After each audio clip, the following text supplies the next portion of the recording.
Now, fair Hippolyta, our nuptial hours is on apace. 4 happy days bring in another moon, but only thinks how slow this old moon waves. She lingers my desires. 4 days will quickly steep himself in lands. Happy be Theseus, our renowned duke. Thanks, good Aegeus. What's the news with thee? Full of vexation, come I with complaint against my child, my daughter Hermia. Stand forth, Demetrius, my noble lord. This man hath my consent to marry her. Stand forth, Lysander, and my gracious duke. This man hath bewitched the bosom of my child. Thou, Lysander, thou hast given her rhymes. Be it so, she will not hear of grace. Consent to marry Demetrius. I beg the ancient privilege of Athens, as she is mine, and I am in dispose of her. We shall be either to this gentleman, or to her death, according to our law. Immediately provided in that case. What say you, fair Hermia? Be advised, fair maiden. To your father should be as a god. Demetrius is a worthy gentleman. So is Lysander. Himself he is, but in this kind want your father's choice, the other must be held the worthier. I would my father look but with my eyes. Rather your eyes must the judgment look. I do entreat your grace to pardon me, but I beseech your grace that I know the worst that may befall me in this case if I refuse to wed Demetrius. Either to die the death, or to observe forever the society of men. Therefore, fair Hermia, question your desires. Noble youth, examine well your blood. Whether for you not your father's choice, you can endure the liberty of a nun. So will I grow, so live, so die, my lord. If I will yield my virgin patent up unto his lordship, whose unwished yoke my soul consents not to give sovereignty. Take time to pause. On the next new moon, the sealing day betwixt my love and me, for everlasting bond of fellowship. For upon that day, we prepare to die, for disobedience to your father's will, but as to wed Demetrius as he would, or on Diana's altar to protect, for age, austerity, and single life.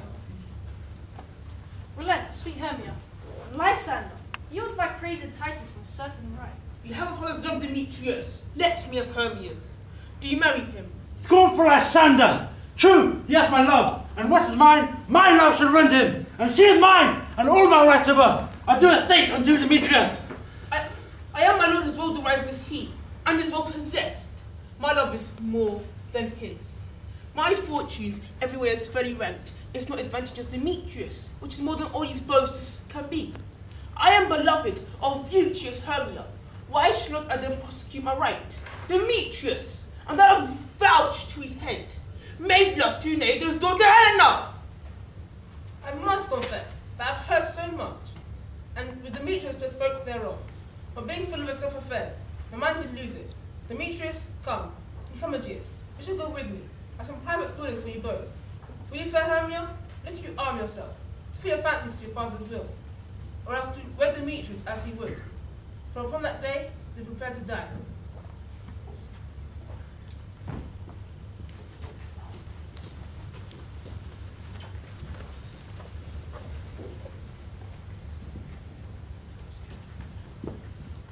How now, my love? And why is your cheek so pale? How chance the roses there do face so fast? Belike for want of rain, which I could well beteem them from the tempest of mine eyes. For aught that ever I could read, could ever hear by tell history, the course of true love never did run smooth, but either it was in different blood. O cross too high to be enthralled to love. Or else misgrasped the respect of years. O spite too old to be engaged too young. Or else it stood upon the choice of merit. O hell to choose love by another's eye. Or if there was sympathy in choice, or this was sickness delay to siege it, making it momentary as a sound, swift as a shadow, short as any dream, brief as a lightning coiled night, that in a spleen unfolds with heaven and earth. And there a man has power to say, behold, the jaws of darkness do devour it up, so quick that bright things come into confusion. If then true lovers have been ever crossed, it stands as an edict in destiny. Then let us teach our trial patience, because it is a customary cross. As you to love, as thoughts and dreams and sighs, wishes and tears, poor fancy followers. Good persuasion. Therefore hear me, fair Hermia. I have a widow aunt, a dowager of great revenue, and she has no child. From Athens to the house to move 7 leagues. There, gentle Hermia, may I marry thee, and to that place on the shop of Fimino cannot pursue us. If thou lovest me, then still forth to Paul's house tomorrow night, and in Athens, a league for a hotel. There will I stay for thee. My good Lysander, I swear to thee, by Cupid's strongest bow, by his arrow with the golden head, in that same place thou hast appointed me. Tomorrow truly will I meet with thee. Keep promise, love. Look, here comes Helena. Godspeed, fair Helena, whither away? Call you me fair, that fair again unsay. Demetrius loves you fair, oh happy fair. Your eyes are lodestars, and your tongue sweet air, more tunable than lark to shepherd's ear.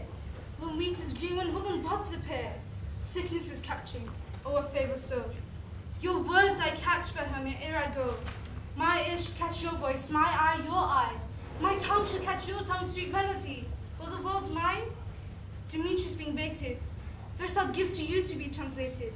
Oh, teach me how you look, and with what heart you sway the motion of Demetrius' heart.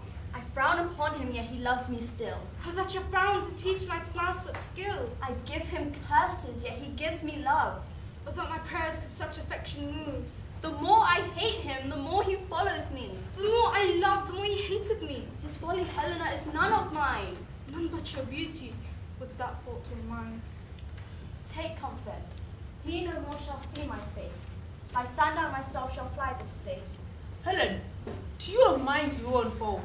Tomorrow night, when Phoebe doth behold, I'll see her visage in the watery glass, dead in liquid pearl, the bladed grass. A time like lovers, does fate still conceal? Cause through Athens gates have we devised to steal. And in the woods where often you and I upon faint primrose beds were wont to lie, emptying our bosoms of their counsels well. There my Lysander and myself shall meet. And thence from Athens turn away our eyes to seek new friends and strange companions. Farewell, sweet playfellow, pray thou for us, and good luck grant me thy Demetrius. Keep word, Lysander, if we must starve our sight from lovers' food till tomorrow midnight. I will, my Hermia. Helena and you, as you and him, Demetrius dotes on me.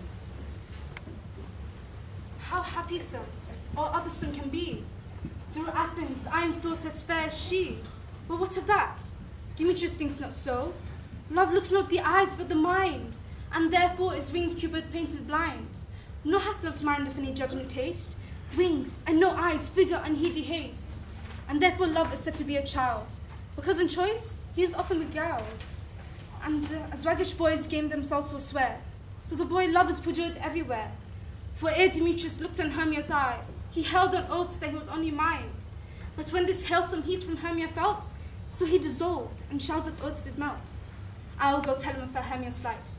Then to the woods will he tomorrow night pursue her, and for his intelligence if I have thanks, it is a day expense. But herein mean to enrich my pain, to have a sight thither and back again. Is all our company here? You're a best golden general. Man, boy, man. Go and do the scratch. Here is a scroll of every man's name, just thought to fit through all Athens, to play in our interlude before the Duke and Duchess on his wedding day at night. First, good Peter Gwens, say what the play treats on, then read the names of the actors and so grow on to a point. Now we are playing the most lamentable comedy, and the most cruel death of Pyramus and Thisbe. A very good piece of work, I assure you, and a merry. Now, good Peter Gwens, go forth your actors by the scroll. Masters, spread yourselves. Answer as I call you. Nick Bottom the Weaver. Ready, name what party and for and proceed. You, Nick Bottom, are set down for Pyramus. What is Pyramus? A lover or a tyrant? It is a lover that kills himself most gallantly for love. Thou wilt ask who cares in the true performing of it. If I do it, let the audience look to their eyes. I will move storms. I will condole in to some measure. To the rest yet, my chief humour is for a tyrant. Now name the rest of the players. Francis Flute, Isabella Nanda, here Peter Quince. You must take Thisbe on you. Why, what is Thisbe, a wandering knight? It is a lady that Pyramus must love. No, let me not play Thisbe while I have a beard coming.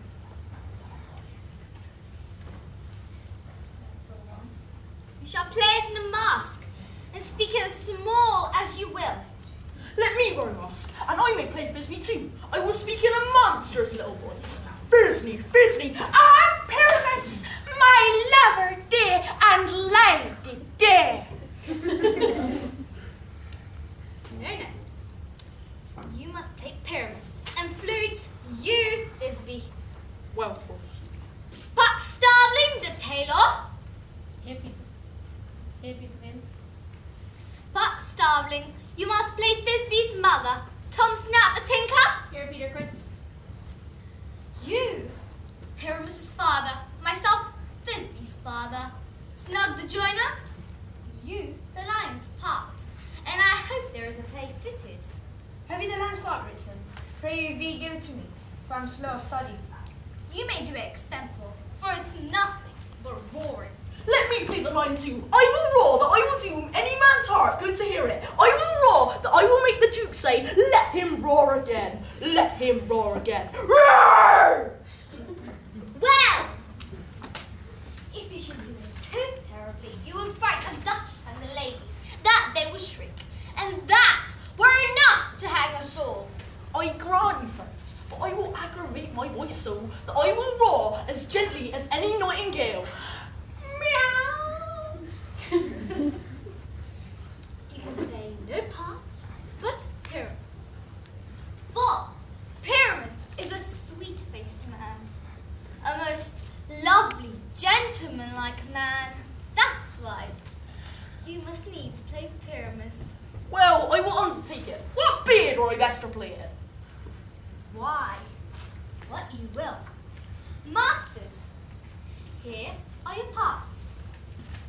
And I am to entreat you, request you, and desire you to come by tomorrow night and meet me a mile without the town.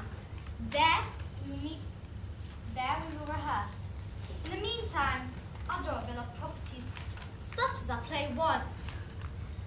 I pray you fail me not. We will meet there, and there we may rehearse more courageously and obscenely. Take pains, be perfect, adieu!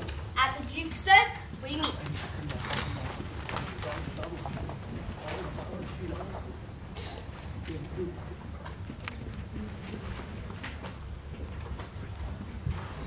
How now, man spirit? Whither wander you?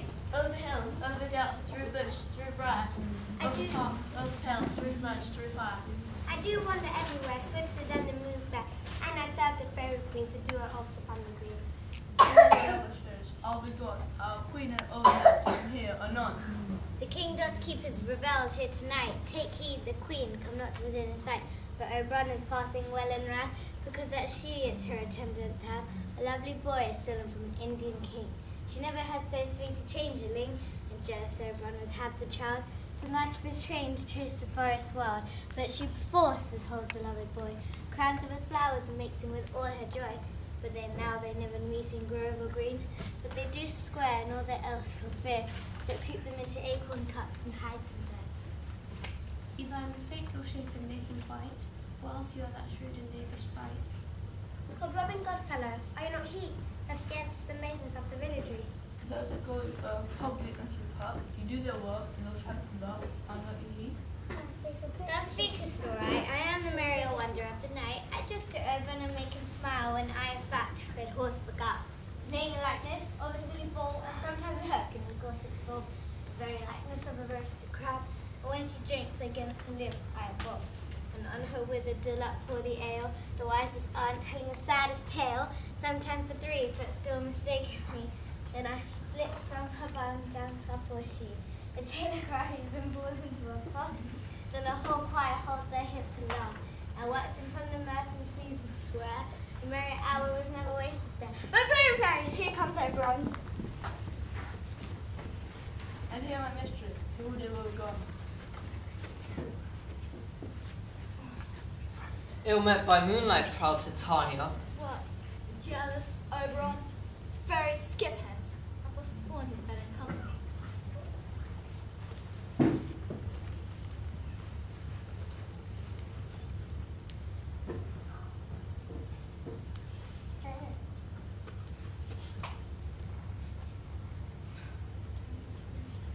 Tarry, rash wanton.